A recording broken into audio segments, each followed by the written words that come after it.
Apakah Anda pernah mengenal long COVID? Long COVID adalah keadaan ketika seseorang merasakan gejala yang menetap selama kurang lebih 12 minggu setelah terpapar virus COVID-19 dan tidak ditemukan gejala pencetus lainnya. Beberapa gejala yang dapat dialami dapat berupa rasa mudah lelah, sesak nafas, rasa tidak nyaman di dada, batuk, kehilangan pencium, dan juga berasa. Selain itu, gejala pada long COVID dapat merupakan gejala sisa dari infeksi COVID itu sendiri, seperti nyeri sendi dan otot, sakit kepala, nafsu makan berkurang, gangguan pencernaan, gangguan konsentrasi, gangguan kecemasan, gangguan pada ingatan, dan juga dapat merasakan susah tidur. Kenapa sih long COVID ini bisa terjadi? Nah, jadi long COVID ini utamanya disebabkan oleh adanya respon imun tubuh yang kurang atau disebabkan juga oleh adanya infeksi kembali dari virus COVID-19 itu sendiri. Resiko terjadinya long COVID akan meningkat pada orang-orang dengan pengobatan long COVID yang kurang optimal. Kemudian pada orang-orang dengan usia di antara 18 hingga 49 tahun atau pada usia lebih dari 70 tahun, pada orang dengan jenis kelamin perempuan, pada orang dengan riwayat asma, pada orang-orang dengan obesitas, dan pada orang-orang dengan kebiasaan merokok. Apakah Anda sudah mengetahui tentang manajemen rehabilitasi mandiri pasca penyakit terkait COVID-19? Yang pertama adalah mengendalikan sesak nafas. Ada beberapa posisi yang dapat berguna untuk mengurangi sesak nafas. Cobalah beberapa posisi berikut untuk mengetahui posisi mana yang dapat membantu Anda. Yang pertama, dengan berbaring ke samping. Yang kedua, duduk bersandar ke depan menggunakan kursi dan meja. Yang ketiga, duduk bersandar ke depan menggunakan kursi dan meja. Yang keempat, berdiri dengan badan tertumpu pada kursi. Yang kelima, berdiri dan bersandar pada dinding. Ketika melakukan posisi tersebut, Anda juga dapat sekaligus melakukan teknik pernapasan pursed lip breathing. Cara melakukan teknik pernafasan pursed lip breathing.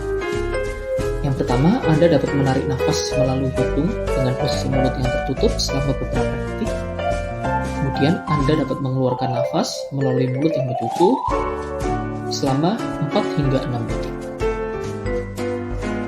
Cara untuk melakukan teknik pernafasan agar bernafas terasa lebih nyaman.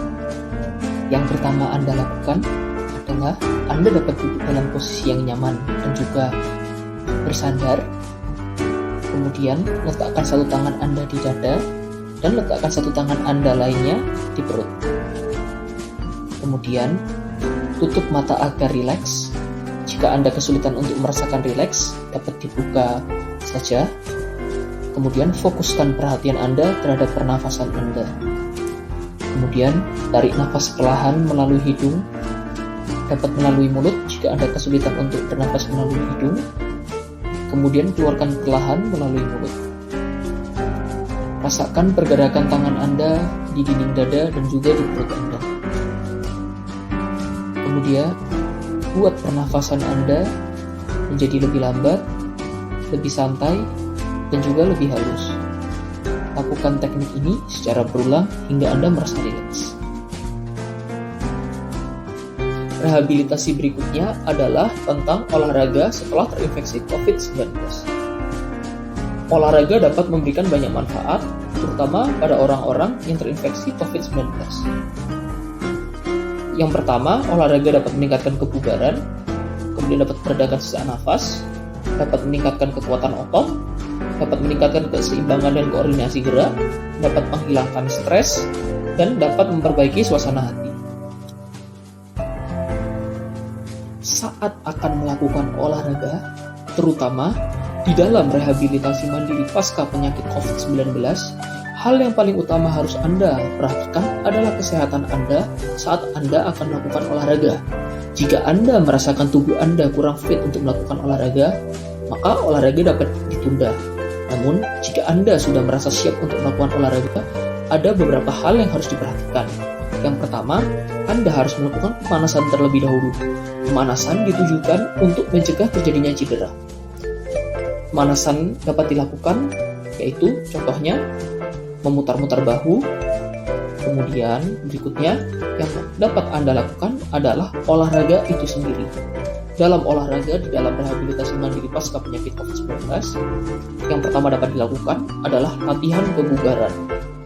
Latihan kebugaran dapat dilakukan dengan berjalan di tempat atau naik turun tangga.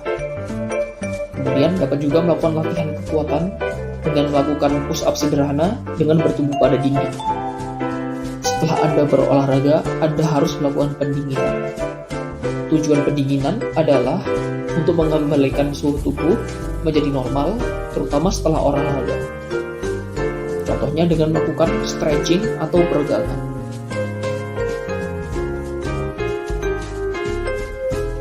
Poin rehabilitasinya adalah pengelolaan suara Anda. Cara melakukan rehabilitasi suara adalah dengan berbicara ketika Anda sudah merasakan bahwa tubuh Anda sudah nyaman untuk berbicara.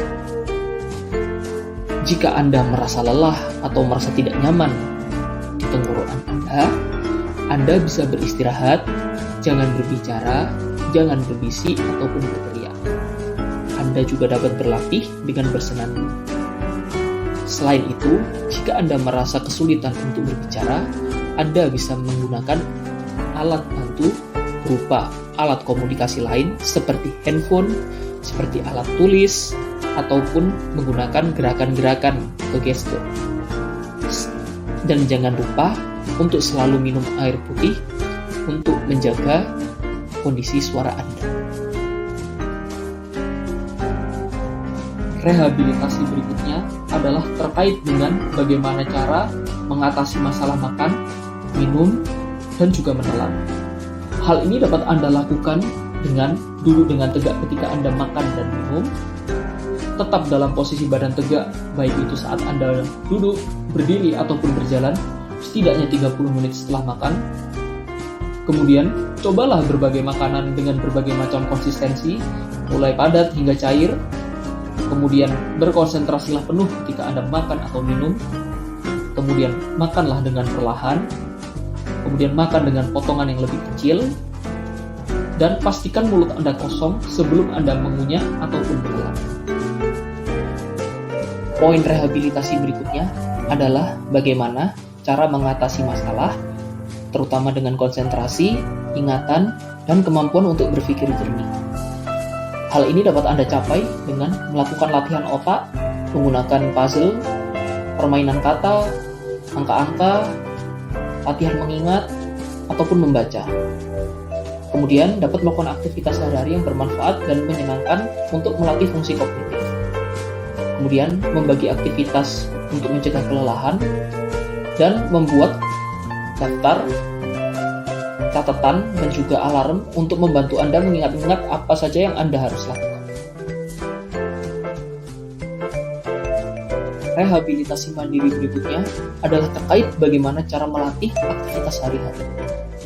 Jadi, yang dapat Anda lakukan adalah Anda harus menyesuaikan ekspektasi Anda dengan apa yang dapat Anda lakukan dalam satu hari. Jangan memaksakan apa yang Anda dapat lakukan. Kemudian, untuk setiap hari, buat satu tujuan atau satu hal yang sangat Anda inginkan secara realistis berdasarkan perasaan Anda. Jika perlu, Anda dapat menyimpan energi Anda untuk melakukan aktivitas dengan duduk, seperti saat mandi, memakai baju, ataupun masak. Lakukan tugas-tugas yang ringan terlebih dahulu sebelum melakukan tugas-tugas yang berat. Dan Anda dapat meminta bantuan orang lain jika Anda merasa kesulitan dalam melakukan hal sehari-hari.